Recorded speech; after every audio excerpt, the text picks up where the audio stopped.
Okay, well, why don't we go ahead and start here. My name is Rick Webb, and I'll be doing the presentation today. Randy's running a little bit late, so he asked me to go ahead and get things going. So today we're talking about 12-step facilitation and its application, trying to make it a little bit more of a practical presentation. These are the things that I'm up to today, these days. I've been medical director at Behavioral Health and Recovery for close to 20 years now, so I've been around through a lot of different changes. So, of course, 12-step facilitation, you guys are probably all pretty familiar with this. It's based off Alcoholics Anonymous, which is a self-help group founded in the 30s by two men who were supporting each other's recovery. There have been multiple spin-offs covering just about any other substance you could think of: Cocaine Anonymous, Heroin Anonymous, Marijuana Anonymous, even Nicotine Anonymous. There are 12-step groups that cover different behaviors such as gambling, sex addiction, things like that. And there are also spin-offs such as Double Trouble, dual diagnosis support groups. There are some bipolar specific support groups for co-occurring psychiatric and substance use disorders. 12-step recovery is a time-tested, spiritually based program of recovery whose efficacy is very well documented in numerous studies.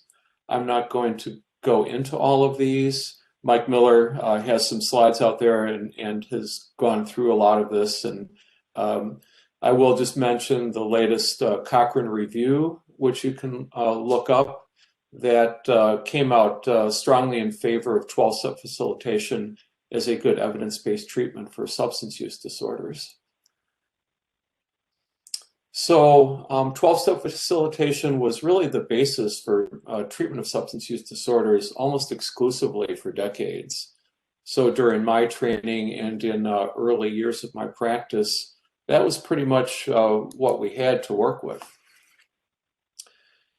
And even to this day, 12-step recovery continues to be a predominant focus of residential treatment programs, and for the most part, a core component of outpatient treatment programs as well.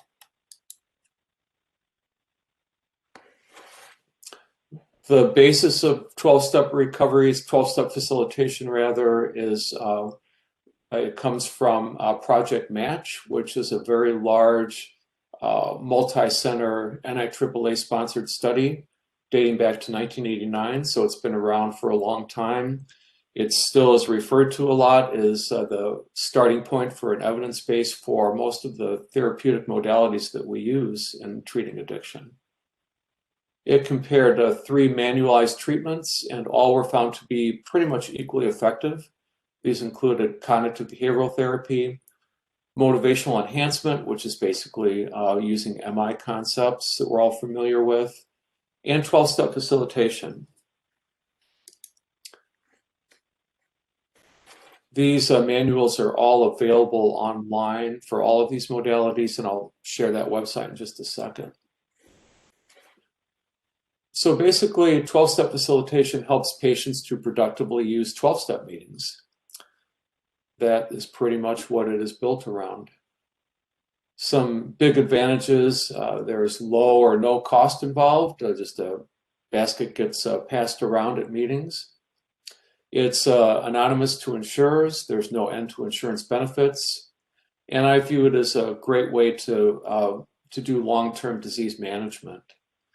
It also has been shown to help manage mental health concerns, and it greatly enhances quality of life and relationships. Recovery or a state of not using drugs can be pretty lonely, and this really helps with that.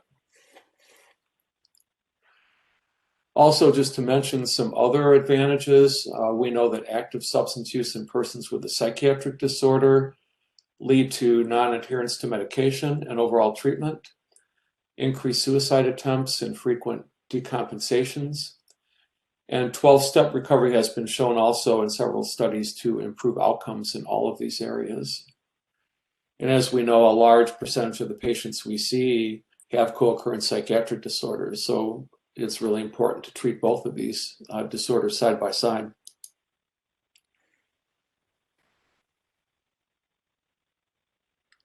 So learning 12-step facilitation basically starts with learning more about 12-step recovery. Again, I'm sure a lot of you are already familiar with meetings in 12-step recovery. One thing I've noticed over the last 20 years is, back in the day, I can say that because I'm old, although my wife mocks me every time I say that. Again, 12-step recovery was the norm. A large percentage of people treating addiction were in recovery themselves. So it was pretty natural to talk about meetings and sponsors and that sort of thing. Now, as things have moved forward, we have a lot of other evidence-based treatment modalities. And I think a lot of therapists and physicians are trained more in motivational interviewing, for example, cognitive behavioral therapy. And those are kind of the go-tos that a lot of people use as they start seeing patients. I know that's true of a lot of younger therapists coming to work at our clinic. And some know about AA and 12-step recovery and others don't. So it's really not too hard to learn more about it. AA.org, NA.org are two great websites. AA.org includes the text of Alcoholics Anonymous, 4th edition, otherwise known as the Big Book. You can go through the 12-step facilitation manual. There's a link to find that along with the other manuals from Project Match. It's pretty short, it's pretty easy to look through, and it's really pretty useful just going through it again. I thought of some different things I might do with my own patients. You can attend a meeting as a professional guest. You can either look up a schedule and pick out open meetings that you can just go to. Those are usually speaker meetings. You can contact the MACO, the Madison Central Office. There's a link to that. And they will help arrange someone to meet you at a meeting and introduce you as an interested professional person. And any meeting will be happy to host people. Medical students are mandated to go to meetings, which I think is great, and they're very warmly received at meetings when they do go. These days, of course, there are tons of online meetings. If you just Google AA Madison, you'll find links to Zoom meetings. Again, you can look for open meetings or just drop in and let them know that you're a professional and that you would like to check it out. Other resources I give to patients, aa.intergroup.org. They have links to basically every meeting in the entire country. So it's very easy to maintain anonymity. You can join a group anywhere in the country. And they also have some other resources on their website, which can be useful to check out. NA.org, there's a little button that says find a meeting. You type in your zip code and that will take you to local meeting lists, and again, there's a lot of Zoom meetings going on. Another website that I've used for many years, and all of our therapists recommend as well, is intherooms.com. It's a pretty comprehensive website. They have a lot of daily meditations and things like that. They have forums, and they have links to just about any kind of meeting you can think of. They have AA meetings going on throughout the day. Lots of NA meetings, but also other drug-specific meetings. They have a lot of meditation-based meetings, more of a Buddhist approach to recovery. They have a lot of relationship focus, a lot of women-specific issues. It's just really an interesting website to check out.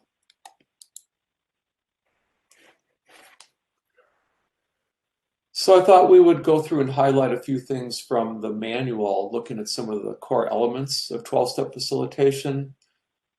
There's the concept of acceptance, surrender, the first step of AA, admitting that one is powerless over alcohol and that one's life has become unmanageable, is a pretty daunting task.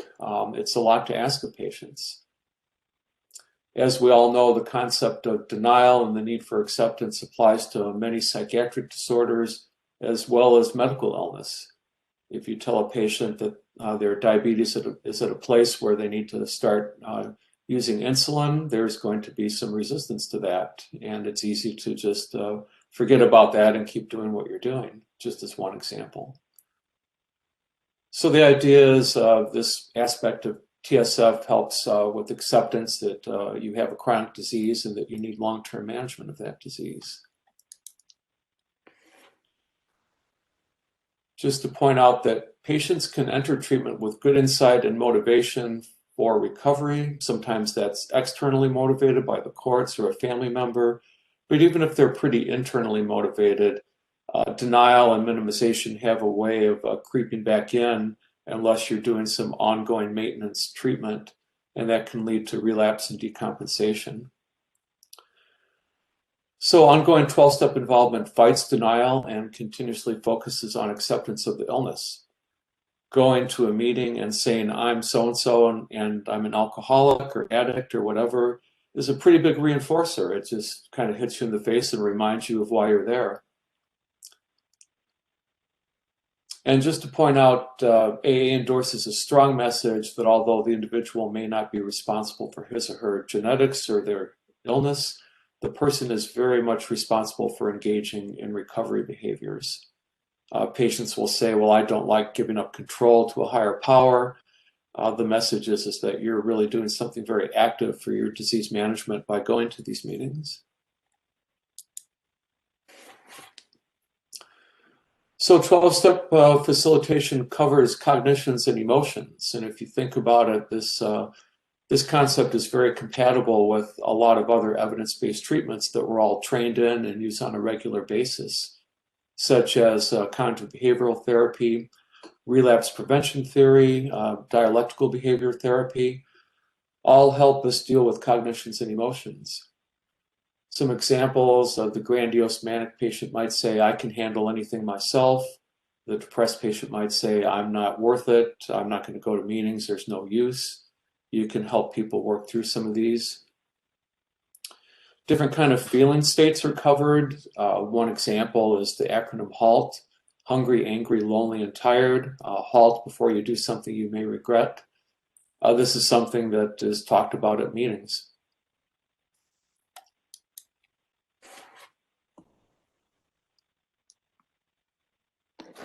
My timer just went off, sorry.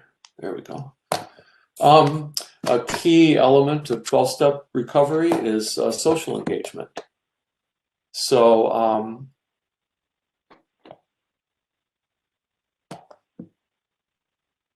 as we know, social engagement really stops when someone is in active addiction.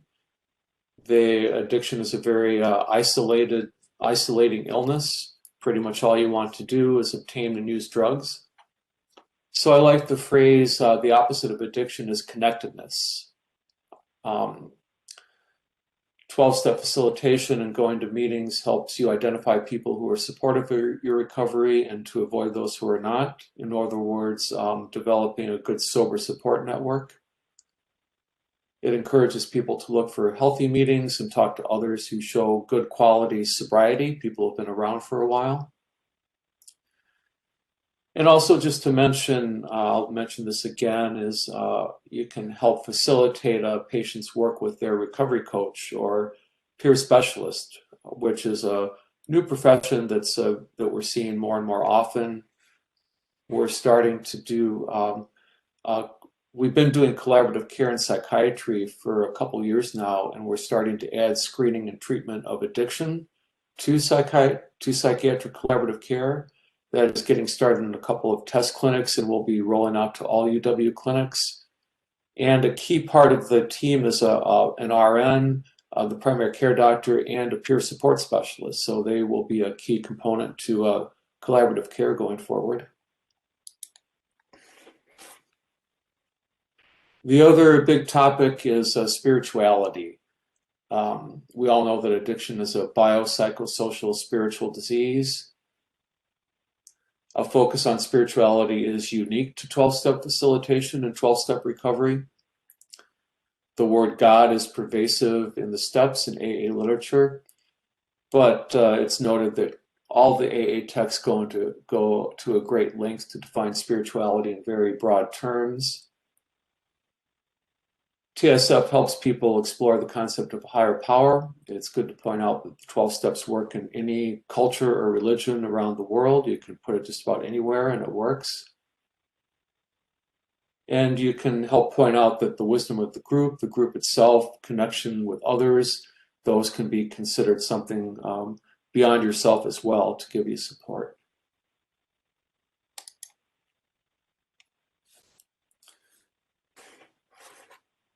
And the final thing, 12-step facilitation manual goes up to the 4th and 5th step and introduces patients to the 4th and 5th steps, which is doing a moral inventory and admitting it to somebody else. It doesn't have you complete the 4th and 5th steps, but gets things started and encourages you to continue this work with a sponsor.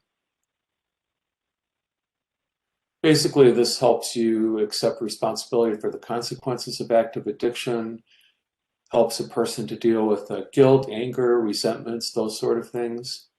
A big focus on honesty. And also it focuses on assets and positive qualities a person has that they can start utilizing as tools.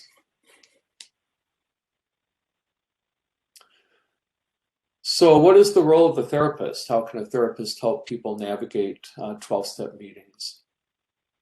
The manual talks about encouraging patients to attend daily meetings or as close to daily as possible. This fits with the common AA suggestion to try to do 90 meetings in 90 days, for example. You can ask about a patient's experience and understanding of the meetings. You can ask for some details. These are things basically to kind of break the ice. Did you arrive early or late? Did you talk to anyone after the meeting or just kind of run out of the meeting when it was over? What was the format of the meeting? By asking some of these questions, you can also get an idea if people are actually going to meetings or not. They will tell you they're going, and you ask a few questions, and then it turns out they're not. But this really isn't meant to catch people either. You can encourage patients to find a sponsor. If they don't like that idea, you can steer them towards a temporary sponsor. I've had more than one patient tell me that asking someone to be their sponsor is like asking someone on a date. It's just pretty awkward. You don't know what the response is going to be. And so a lot of meetings will ask if anybody needs a temporary sponsor. You can ask patients to raise their hand. They'll help people identify who is willing to be a temporary sponsor, and the patient can kind of go up to those folks after the meeting. And I tell patients that a role of a temporary sponsor is to help newcomers find a good sponsor. And you can encourage a constructive relationship with the sponsor. I'll ask how things are going with their sponsor. What's the relationship like? Try to identify barriers. Is the sponsor a bit on the aloof side and not reachable? Are they over-involved? That happens quite often too, that a sponsor will become over-involved, and that leads to a lot of boundary issues. So you can help people problem solve some of the relationship issues that come up, and also relationships that happen with others in their AA groups too. Again, you can encourage patients to work with a recovery coach or peer support specialist. Explore cravings or relapse, which is something that we all do. These are described as slips in AA literature. And talking about those can help people explore ways that they're going to strengthen their recovery. You can help them explore issues around spirituality. Just to mention that I think there is a lot of provider bias, and by that I don't necessarily mean that you guys are against God or a higher power or anything, but kind of referring back to things we were trained in and things that we bring to our sessions with patients in terms of other ways of treating this disease. See if you can try to weave some concepts of 12-step facilitation into your visits. You can use MI concepts to help people get warmed up and maybe take another look at trying out support groups if they've had a bias against them. But also spirituality, I think, is a very loaded term, and I say that every one of us has our own individual concept of spirituality. And sometimes that can clash with what a patient is saying. So it's good to be aware of your own bias in this area. Spirituality in medicine, spirituality in psychiatry is a big topic. There's a lot of literature out there about it. And the therapist can also help facilitate the idea that you can call others in the program as often as you need to. It's good relapse prevention stuff. It helps you get through a rough patch. And phone numbers are usually given out at meetings, and everyone is encouraged to call others in recovery. So I definitely want to mention other support groups as well. So I'd say not that long ago, I would say that AA is 12-step recovery is the best game in town. There were maybe a few smart recovery meetings here and there, but the attendance was kind of poor and the quality of the meetings was somewhat poor. But things have really changed dramatically in the last number of years. So now there are a lot of choices. So again, I try to facilitate people to get involved in support groups. If they're not open to 12-step recovery, I'll see if they're interested in trying smart recovery, which takes more of a cognitive behavioral approach to self-help. Celebrate Recovery is a Christian-based program that is active in the area and across the country. Some people are more comfortable going to their own church. The format is usually a worship service followed by breakout support groups. If you look at the steps that they use, put them side by side with the 12 steps, they're very similar. There's a 16-step for women, which has a group in Madison. I think this can help women who have some women-only issues to discuss. It gives them a safe place to go. There are also women's-only AA meetings that can be another option. Buddhism in recovery is very popular. Mindfulness meditation, as everyone knows, is being used throughout medicine. There are support groups out there that fit the bill. Refuge recovery is a national movement.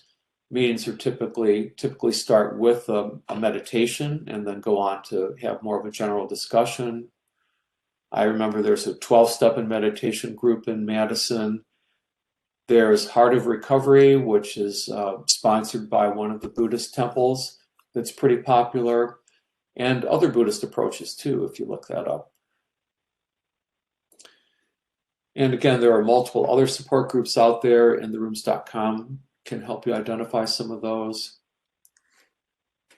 And I've come to realize over the years that people who may not go to meetings still find their own support systems. That might be through church. I have patients who do a lot of volunteering and not much else for their recovery, but that seems to be a good anchor for them. Being involved with other sober activities with sober people can be the basis of support groups, of a support system for patients. And what I've found over the years is people will start with one of these 12-step recovery options. They'll frequently meet somebody who does do AA meetings. They'll decide to try one out for themselves at some point, and that kind of gets them in the back door.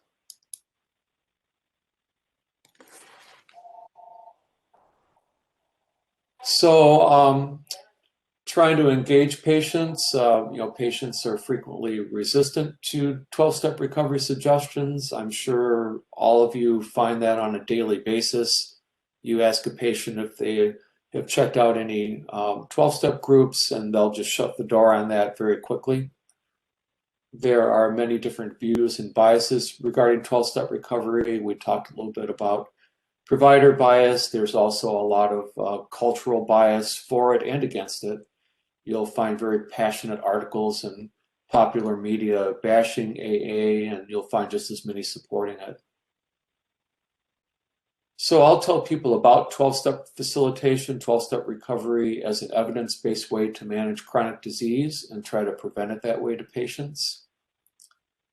Try to utilize motivational interviewing skills to explore some of the resistance that patients have. I already mentioned that by encouraging other 12-step alternatives, that can be a route to come back to AA and NA. And just to point out that in my experience, it can take months or even years before patients engage in a recovery program of any kind. There's a big tendency that we all have to do things on our own that can get you so far, but I'll see patients later on when they're depressed, when maybe there has been a relapse, and at that point they're a little bit more ready to engage in a support group. They will tell you about a friend of theirs who goes to meetings, and that can be a path to getting started. And it's very rewarding to me to see people who have been struggling a little bit with all of the consequences of undertreated addiction, I would say. Word to use from AA is a dry drunk. It's really cool to see them finally start to get engaged in a recovery program and really start blossoming as a person.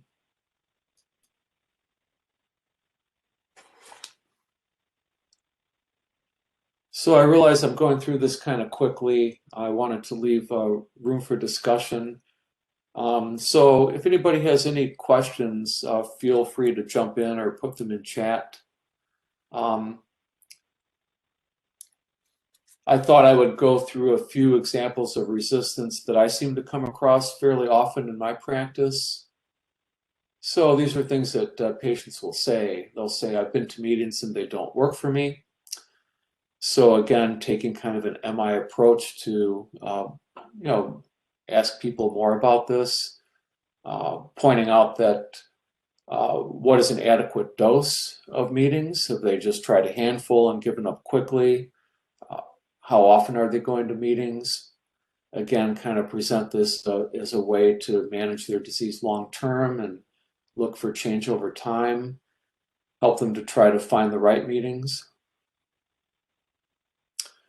We mentioned things like, I just can't stand the God talk. That will be another door shutter when you ask people about meetings.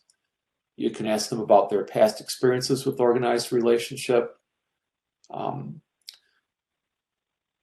Back to the concept of being a psychosocial spiritual disease, we know that a person's psychological development tends to abruptly stop when they start using substances. Substances become the answer and the main coping skill for all of life's problems. And we also know that spiritual development tends to stop too. An example I'll give is someone who's born and raised in a Christian household. They're confirmed. Those are the beliefs they grow up with. They move into adolescence, college years, and they start questioning these things. They maybe wonder about the idea of God. They become agnostic or atheist and kind of stay there for a while. As they go on to maybe start a family of their own, for example, or affiliating with other people, they may develop a new idea of spirituality that might be completely different or maybe similar. Those kind of experiences don't happen if you're in active addiction. Again, you can help people define spirituality in different terms and explore some of the alternate groups that are out there. Patients will say, I just can't stand some of the people there. I'll say, they'll say that there's one or two people who tend to dominate the meeting and seem to know everything and tell you what they think you should be doing. I'll just say that all groups have their know-it-alls. It's okay to ignore them. Try to find like-minded members that you can connect with. Stay after the meeting and get to know people. If the meeting is particularly obnoxious, try to find some other meetings to check out. And kind of mention the AA phrase, take what you like and leave the rest. You don't have to agree with everything that is said at meetings. You can, if you walk away with one or two helpful concepts, that can make a meeting well worth attending.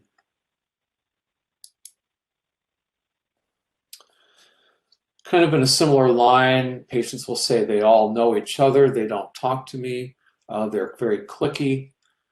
So again, I will acknowledge that yes, this does happen. It reminds you of high school cliques. And I'll suggest to people that any meeting you go to in society, whether it be a church group, a knitting group, just about anything you can think of, Developing cliques in meetings tends to be kind of a normal human experience. If you keep coming back, people will get to know you, and you'll feel more affiliated with the group. Try to stay after meetings and get to know people. Another common thing I'll hear people say is, it's a cult, I'm not into cults. Again, I'll say something like, yeah, I can see how you get that. It can feel somewhat cult-like. All the slogans and rituals can make it feel that way. And again, just use MI skills and try to help people reframe this to see it, again, as a positive experience to treat addiction, as a way to connect with others. I'll tell patients that if the only thing you get out of going to meetings is that you find a couple new sober friends, that makes it all worthwhile. Another example that comes to mind is people will say, everyone there is still drinking and using. They try to sell me drugs in the parking lot. Again, I'll say, yeah, I know these things happen.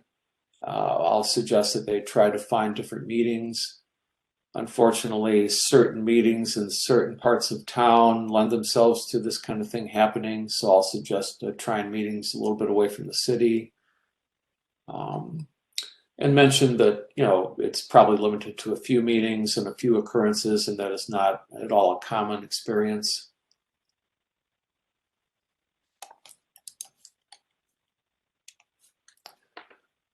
So that is the end of my slides, and I'm hoping that people can talk a little bit about what their experience has been with 12-step facilitation. Is it something you use, something that you don't use so much?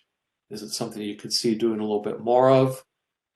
And to maybe talk a little bit more about examples of resistance that they've come up with in their practice. So I'll open things up to discussion. Thank you.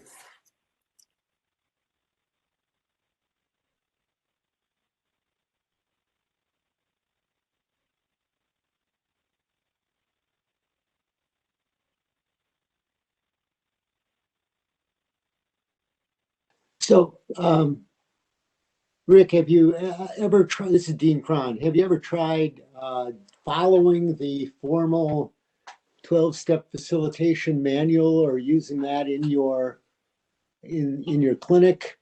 And do you tend to do this as a collective team, everybody working in the same direction? Because some days I think we now have so many people trained in so many different ways that it may be great. It may be a smorgasbord and people will find what they need, or it may be confusing. Yeah, that's a great question. I was actually going to suggest that if people want to do a little bit more formal 12-step facilitation in their practices, the manual does really spell out what to do. It's kind of a curriculum. So it's interesting to go through that and kind of get an idea of what you already do, but certainly something that can be followed as a evidence-based treatment to do with patients, just like CBT, DBT have some concepts that are followed. We do formally in our clinic have in our IOP groups, we have dedicated sessions to, I would say, support group facilitation, not 100% 12-step facilitation. As I've seen new therapists come in, again, they're trained in CBT, they're trained in other modalities. A lot of them do not have their own personal recovery backgrounds. I'd say probably the majority do not these days, which is great. It's great to see the field expanding, but they haven't really been exposed to this. So I really try to keep it a culture of support groups, encouraging support groups as long-term disease management. In our staffings, I meet with each treatment group once a week, and I'll throw in questions about meetings. Is the patient going to meetings, et cetera? And if you do that long enough, then therapists kind of start doing that too. And I think most of our therapists do keep 12-step groups in mind, and we'll do at least elements of 12-step facilitation mixed in with their own therapeutic styles. Mm-hmm. Thanks. Yeah, Dean, if you have any other comments or things to say about this presentation, it was kind of hard to figure out exactly what to cover. If Well, there's anything you'd like to expand but on, please feel when I free. think about how things have changed over the years that you and I have been in practice, it's pretty remarkable because, as you said, 12 step was basically the only thing. Um, I used to tell people that an addiction fellowship could have been done, or the addiction part of a psych residency could be done in an afternoon when I was. They teach you about antabuse, treating alcohol withdrawal, maybe using clonidine with opiate addicts and referring people to 12 step, and that's it. You'd Right, be done. exactly. And So to me, it's a so, bit of a lost art. I think there's still a lot yeah. of value in that. Instead of replacing it, the idea is to keep that around as one of the Well, tools that you use. and actually, you may have undersold Project Match. I mean, if one of the three options did better, it was 12 step. Right. There were You're right. more abstinent people in 12 step by quite a bit than Yes. in the other groups, and There that have been many, many follow-up studies to Project Match, and I see yeah. Elizabeth posted a link to the Cochrane review. Hmm. That's worth a quick skim, and their conclusion is just like you say, Dean, that TSF does somewhat outshine the other Yeah. Project Match treatment modalities in terms of long-term recovery, abstinent days, long-term sobriety. So yeah, there's quite a bit of And stuff out there. I think there was one thing I found out of the manual that was useful because while I've got a number of family members with addiction stories, I don't have my own. But the 12 step manual actually helps you find, it doesn't presume that you are in recovery yourself. And when I trained, uh, as you said, most of the people who were doing 12 step were people in recovery themselves. And the manual actually gave me more words to use that fit me in a non-recovery life than I had heard back in my training. Absolutely. That's why I think it's not too hard to learn this. If you go Yeah, through the 12-step facilitation manual and check out a few meetings on your own just to get the flavor, it's not too right. hard to start talking to patients about this, even if you don't have your own recovery history. Looking at Joe's question, is there any evidence for alternate programs such as Smart Recovery? I'm not sure, maybe Dean knows about this, but I know I couldn't find this paper, but I know that there is support for the idea, again, of connectedness, that basically any recovery-oriented support group that people can get involved in has been shown to produce better outcomes. So that's why I encourage anything. If people just won't take the bait and go to a 12-step meeting, I'll encourage them to get involved in anything that catches their interest.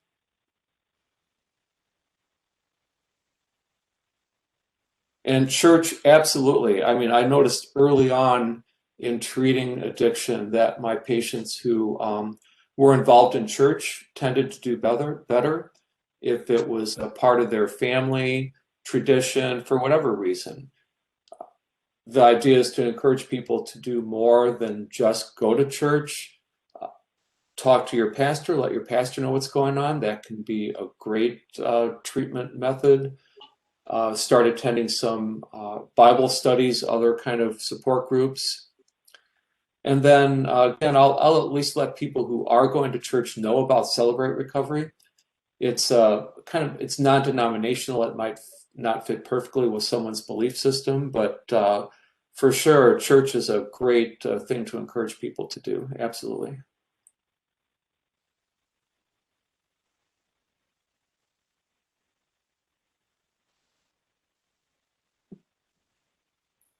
Does anybody have any examples of resistance that they've come across in their practice? I know, in working with fellows and other residents, it's very easy to just ask a patient what if they have checked out any meetings and there's an immediate no, that's not for me. And then sometimes that doesn't get explored further. You just kind of move on because you have a lot of stuff to cover.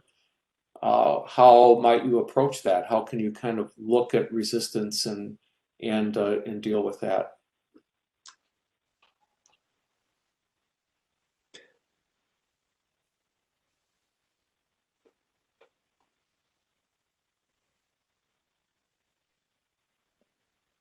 So, Rich, not to dominate this, but one resistance I've been dealing with a lot in my talking to people in the context of my state consulting job is small town resistance. There's one meeting, everybody knows who goes there, everybody knows what goes on there, and it's mixed gender, and all the guys hit on me, and then I have to see them the next day, and yada yada. The lack of options is an interesting one. Oh, and I don't have good broadband connections. Yeah, So for sure. yeah, so that's been a interestingly difficult one at times to take on. Small town meetings are also kind of a barrier to younger people in recovery as well. They go there and see a bunch of old men sitting around talking to each other, which is true. That's what small town meetings are like. I've also seen where some of these meetings, the older guys are extremely supportive of the young heroin addict who comes in the door and will work with that person more readily than someone at an NA meeting who might frown at the idea that they're on MAT. That was another one that I missed. A couple others that I missed.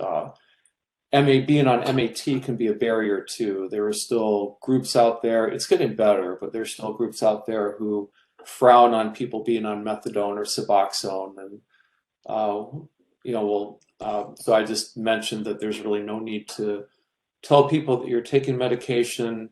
Try to explore some of the history behind that bias that is there. I found that AA tends to be more accommodating than NA in terms of supporting that. Joe is asking about things like my dealers at the meeting. Meetings are a big trigger for me. Yep, those are two really good examples of resistance that people have. And again, it's hard to argue with that. A lot of times those things are true.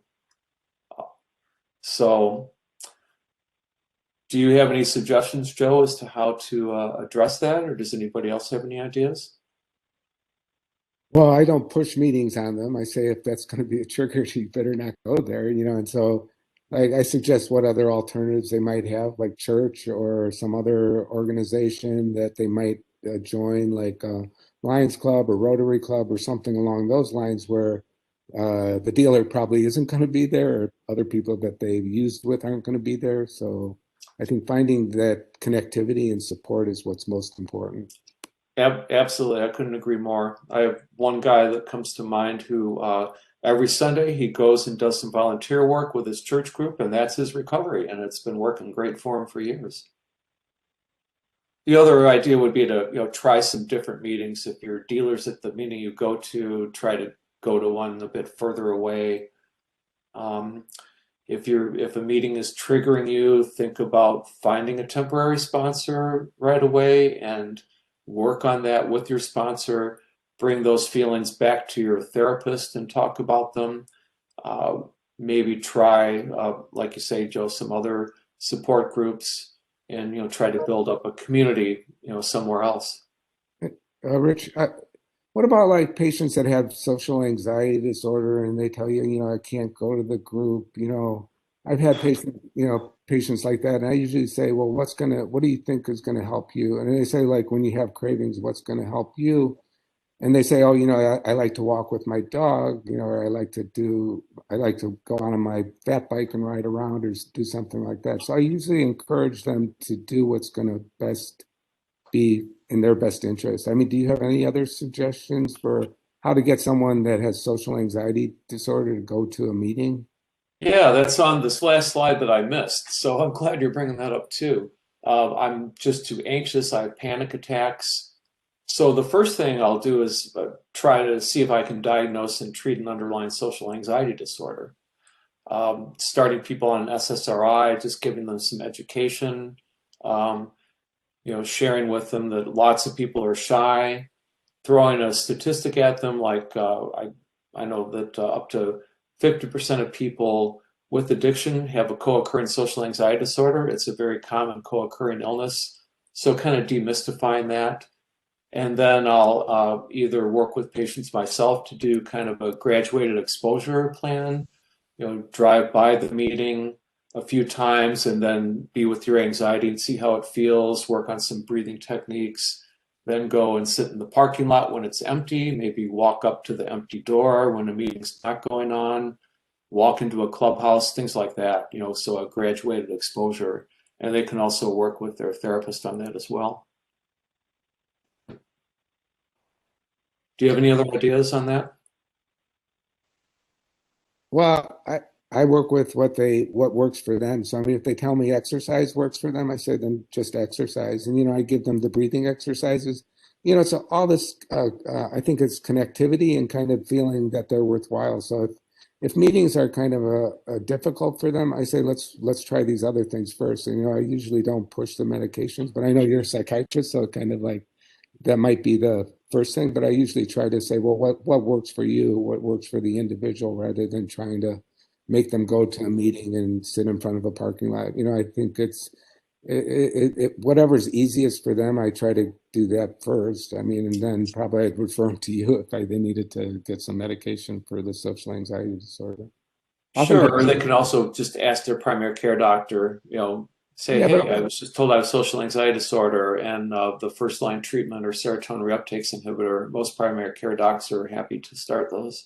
Yeah, and sometimes the patient will say, "Oh, I've been on that; it doesn't work," and so I don't want to get them into that cycle where they got to go to their primary care provider to get something, or ask for something that didn't work before. So, I think it's a good choice. And if they say, "Oh, yeah, the SSRI worked before; I was on it before," I say, "Yeah, go back to your primary care provider and get that first."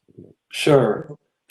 And also just to mention, I certainly do not push support groups on people either in any kind of a mean way. I agree totally with work with what the patient is working with, whether it's their spouse or a friend or a family member or just their current treatment providers providing support. That's great.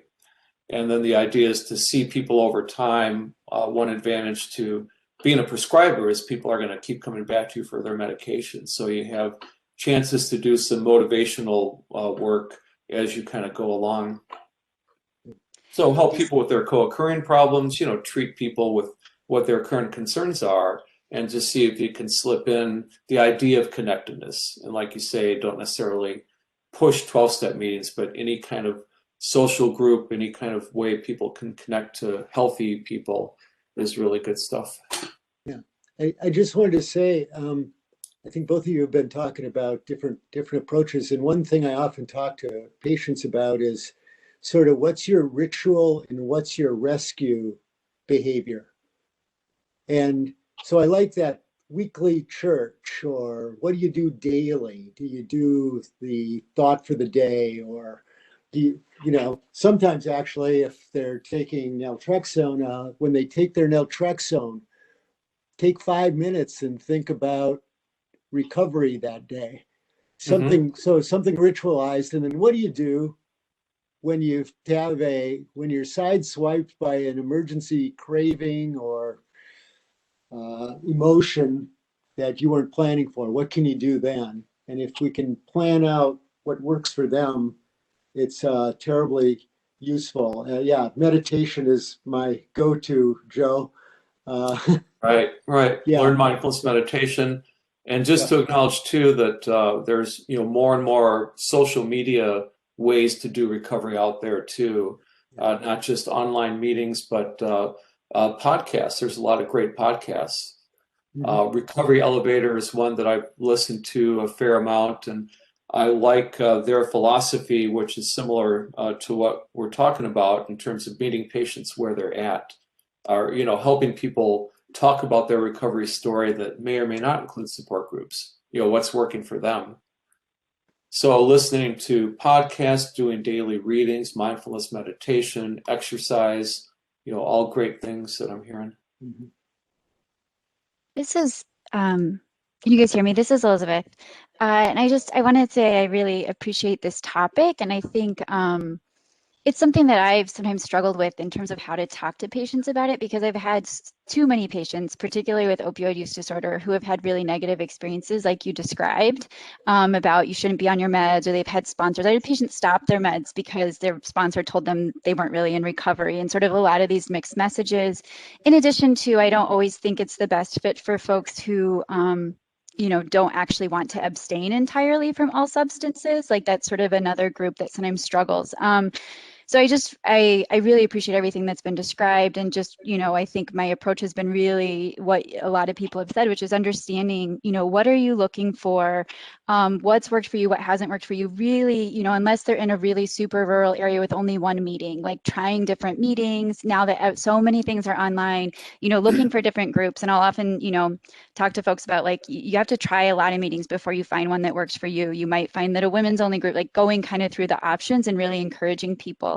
I've also found that now that things are online, it's sort of easier for people to like stop in and see if it's a good fit or not, as opposed to like all the effort to physically going somewhere and then, not being able to leave early. So I've spent a lot of time talking to folks about that. Like, this is the perfect time to try some things. And if you are in a rural area, you could join a meeting in Hawaii. Like, it doesn't, like you just have all this flexibility now. And I think that's been helpful. But at the end of the day, you could try out Zoom versions of all the meetings in your area and decide which one you might want to go to live eventually. Yeah. And I think too, in talking to people, about what's useful about AA or 12-step in general, I think a lot of times it's that social connectedness, and also it's the access, like the availability. You can't call your counselor, late in the evening, like all of these different things, but sort of the structure that gives people. And so just want to appreciate that structure can come in different forms for different people, volunteering, church, et cetera. So just want to reiterate and say thanks for this topic. I think it was great. Sure, just a couple things. The medication issues of being discouraged to take medication, that dates way back to early days, Hazelden, where they frowned on people even taking antidepressants. NA, when methadone got started, that was a big deal. So I'll tell people a little bit about the history, and then just tell them that it's nobody's business if you're taking medication or not. Eventually, they will find a meeting that's more MAT friendly, because those are increasing in number. And the people who are still relapsing, just point out that probably most of the people going to meetings have had their relapses, if not for the last 10 years, early on when they started to go to meetings. Nobody's booed out of the room if you've relapsed. The idea is, and even if they can't say the word alcoholic, the only requirement for membership is a desire to stop drinking.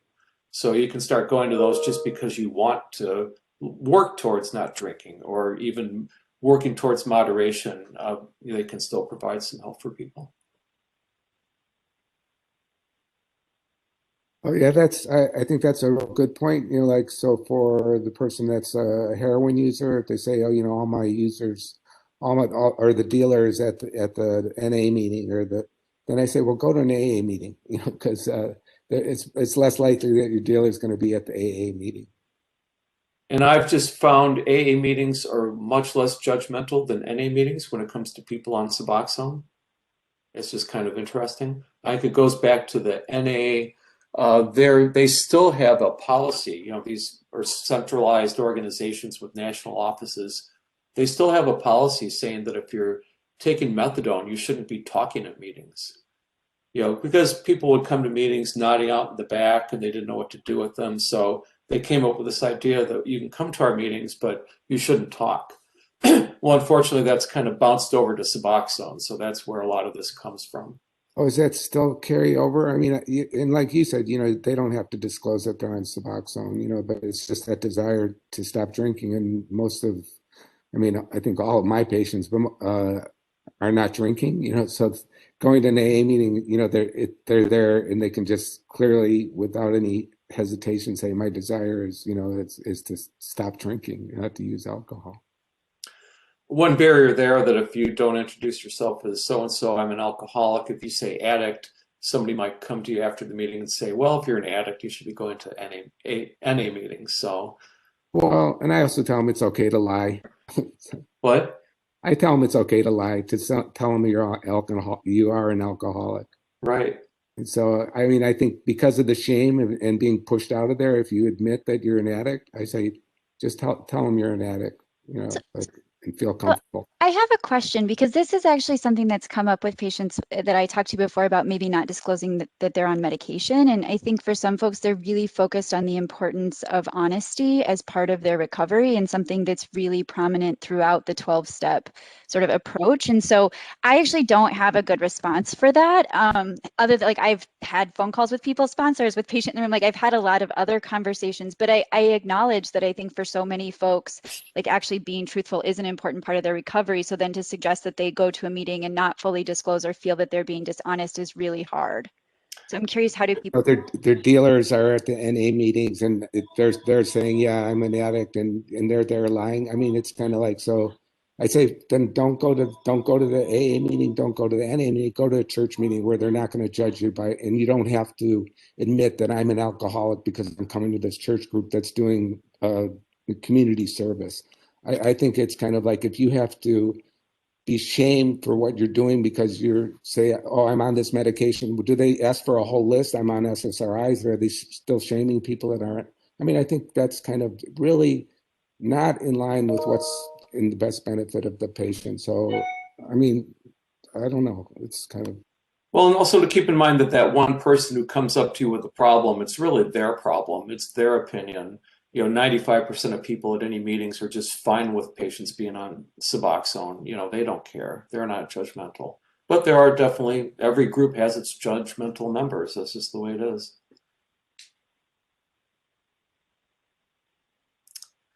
Well, thank you, everyone. I really appreciate the conversation. That's what I was hoping for. I really appreciate the discussion that happened.